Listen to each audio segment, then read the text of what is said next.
พามาเบิ่งใส่นี่ก็เสือนอนกินเสือห้องไห้บ่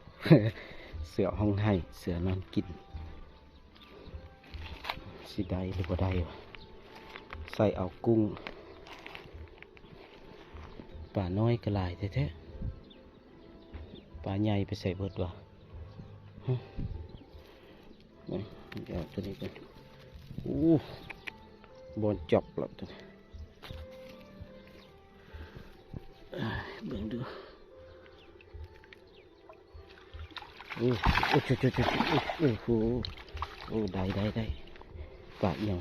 ปลาบูสองตัวอ๋อตัวบักใหญ่ขึ้น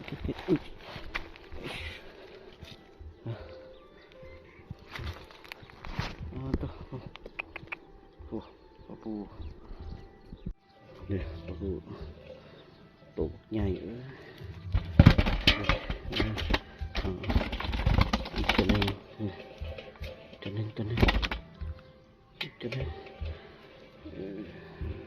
เขียวเอา